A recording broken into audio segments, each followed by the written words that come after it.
This is Daniel Windham from Squad Leader Review, where we take time to look at the esoteric Cold War focused advanced squad leader games. And today we're going to be looking at Hue 1968. By 1968, the United States had been involved in Southeast Asia and in particular Vietnam for over 20 years.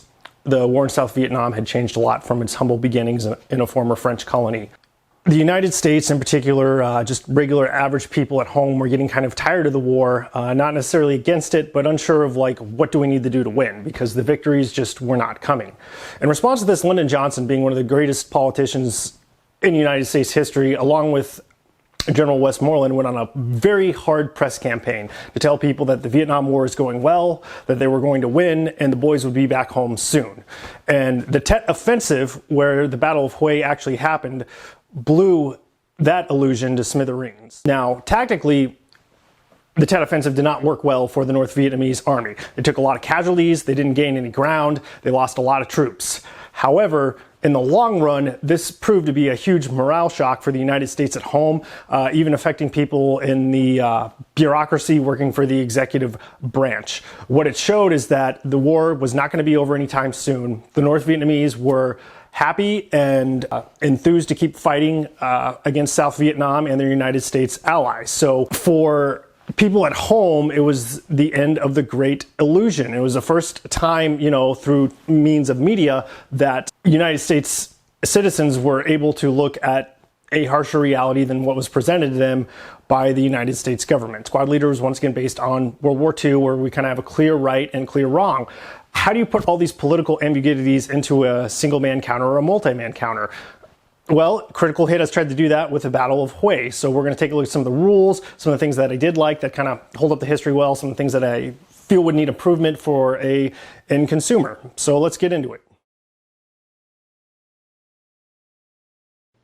So what you're looking at here are the rules for the Battle of Hue from Critical Hit. So just like the Dien Bien Phu comp, something that I really appreciate is you can easily add this to your advanced squad leader paperwork. It fits in, the theme is the same. So far, just reading the rules though, my biggest complaint is there are scenarios that include helicopters, but there are no helicopter rules. And in the Dien Bien Phu comp, there are lots of rules for helicopters, but historically speaking, helicopters only played a minimal role for the battle. And when you look at the entire context of the Vietnam War and the American participation, helicopters were a big deal. So I think from what I can pull from Dien Bien Phu, I can at least transport troopers on helicopters and I can transport equipment on helicopters. And we're going to do just a quick little example of what that looks like and how that works. All right, so you're now looking at a troop transportation scenario for the Battle of Hue. So just some general rules about helicopters. For this particular scenario, based on the rules I have for Dien Bien Phu, helicopters have to actually be landed for you to transport troops on them. So, be prepared to pay anywhere between 30 to 60 points to get your troopers on that helicopter. And you see they have the basic transportation points, so you actually know how much you can actually load on there. And then it's simply like you load them up on top of the helicopter, so that's there. Now, generally, some people would actually put the squads at the bottom. For sake of the camera and me only being able to use one hand, we're just going to put them on top. And once again, you can move them to the desired location. So you're landing, you're paying 30 points.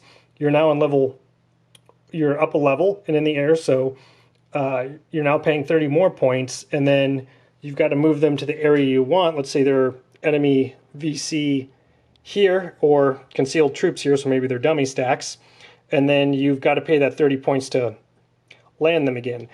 I assume you can land in rough terrain. That hasn't actually, I'm still a little unclear about that. And anyways, with that, this is just kind of a example on how to use it. It's not thorough and by the book. All right, so something that this game has that is also new is the North Vietnamese sniper. And it's very hard to give an accurate example of what the North Vietnamese sniper can do, because actually, for a normal scenario and normal setup, they are hidden in placement, so you would not even see them on the map whatsoever. But, for just training and interest's sake, let's take a look here, and we've got some Arvin basically trying to search out and find the concealed North Vietnamese and Viet Cong, and route them out, and you've got this sniper right here. And these snipers are actually activated in this scenario. It's not based on a special role or anything like that. Now, the sniper has the firepower of 1, but its automatic die result is -4. So if you're rolling against that 9 there, because I would probably want to take out that hero as soon as possible, best line of shot, it's easily down the hex spine, you could probably make it happen, you've got to pull out your old original incremental IFT chart that actually has 1, 1.5, 2, 3, 3, and 4. So you roll that die, you take a -2, and you hope you get a desperation morale or a kill. Another new unit / rules that the Battle of Hue adds to Advanced Squad Leader are the use of dogs, and dogs are pretty interesting. And I was just going to do just kind of an example here. Let's say in this particular situation, the United States Marine Corps is moving to sweep out the Viet Cong from these trees here. Viet Cong have concealment and other capabilities, and they've just taken out their hip, so they're done with that, and they've revealed this mortar, and the mortar is going to go ahead and defensive fire on these moving Marines here. Mortar does its fire, rolls very well, and result is a desperation morale for our Marines here. So we know all these guys are broken here. The Marines will actually rout on their own when it comes time to the rout phase. So let's get them away from the action here. I think that's 1, 2, 3, 4, 5, 6. So they are now way out of the action. They're over here. Now the dog itself during the advance phase, its job is actually not to rout with the troops. It's going to move to the next nearest good order allied unit. So it's going to move down this way. And during the next advance phase, it'll move again, and then the dogs will actually be equipped with here. And the best thing that the dogs do is when you actually have them, when you try to break concealment, you get a -2 dice roll modifier.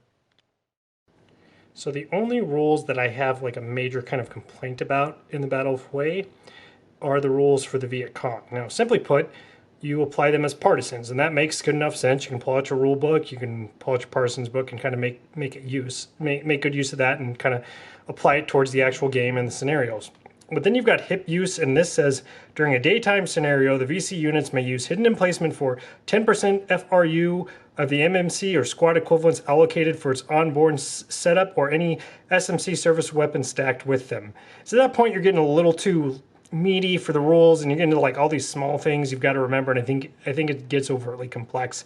You've also got the dare death rule in there, and once again, you've got to pull out your Kota Bushido book, and while you're actually playing the scenarios, remember the exact rule G18.6. So I think it's just a little too much for the Viet Cong. I'd like down the line for them to just simplify this army. One of my complaints about the Dien Bien Phu Squad Leader release was the fact that all the scenarios are overtly complex, and the game actually doesn't come in box with scenarios that you can easily set up and play. And the critical hit release for Hue doesn't have that problem. We're looking at scenario number 1 here, Taylock Tussle, and what's great about this is you can look, it's actually all just kind of infantry and machine gun and kind of service weapons base. So what this means is I could probably take this scenario here and use my squad leader starter kit rules and try to make something of it and make. So here you have made TV, Hue scenario number 12. And what's really neat about this scenario is you actually have a picture of Walter Cronkite in Vietnam. He's one of the most trusted newsmen in the United States. He was actually pivotal in turning the silent majority, to not be so pro-war, and really started making people ask questions about our involvement in Southeast Asia. But I do have a problem with this scenario, and I really don't believe that you should add and mix in movies with Advanced Squad Leader. And this one here has a leader called Animal Mother, which is a character from Full Metal Jacket that during his advances, when they are trying to capture a building and get rid of a sniper, gets his platoon leader killed as well as 2 other people.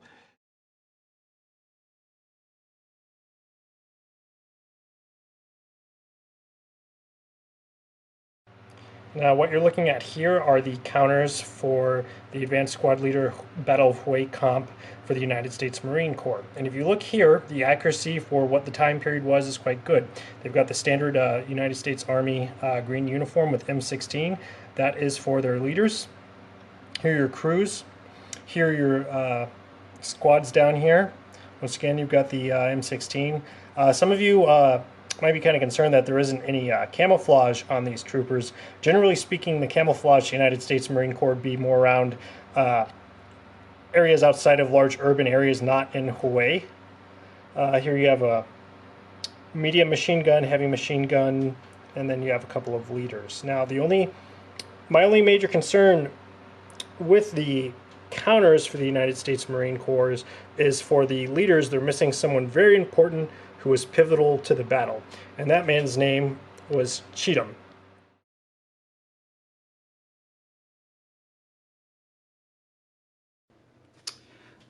Anyways, Cheatham really turned the 31-day battle around for the United States of America. As I'm quoting from Mark Bowden's book, Hue 1968, Cheatham knew there were several footlockers filled with field manuals that traveled around with the 5th Marines, so he searched them out. Inside, he found out 2 pertinent booklets, Combat in Built-Up Areas and An Assault on a Fortified Position. He gave himself a crash course. The basic idea seemed to be staying off the streets. Walls and buildings were both your enemy and your friend. It was the kind of environment where you could be in mortal danger in one spot and 2 feet away you were safe. The way to proceed was to secure a starting position, and when you moved through walls, not around or over them. You blasted your way forward, blowing holes in anything that stood in your way. When you encountered the enemy in a building or bunker, you flattened it, gassed it, or burned it. So what we're looking at here are the actual squads for the ARVN. What's really great is there actually is a slight camouflage method to these counters. That's pretty historically accurate to what they were wearing at the time. Something else you may notice is the 657 firepower and the 7 morale. And I really kind of like that with this actual comp, they did not make the ARVN complete passive, easy break kind of troops or kind of put them in the same levels as the Italians. Because in fact, if you look at their whole entire history, especially the units that were part of the French paratroopers at some point, ARVN from time to time did perform quite well. And so I'm glad that they actually included that, you know, with the actual strength numbers for the Battle of Hue. So what you're looking at here is the North Vietnamese Army.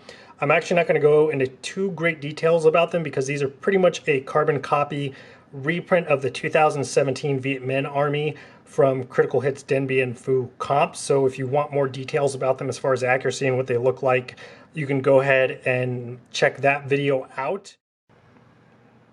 What we're looking at here are the Viet Cong included in this ASL module. You can see here that they do not have a 2-tone camouflage, which I really appreciate. So the Viet Cong probably would have more kind of homegrown, local-based, you know, farmer by day, fighter at night kind of uniforms. So they're not going to be like of the same quality of the actual North Vietnamese Army.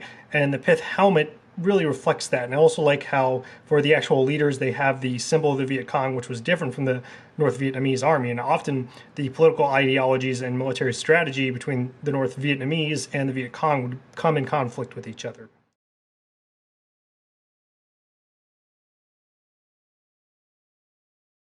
So now we're taking a look at the map for the Battle of Hue for the ASL Critical Hit game. And just as a point of reference, this is a huge map.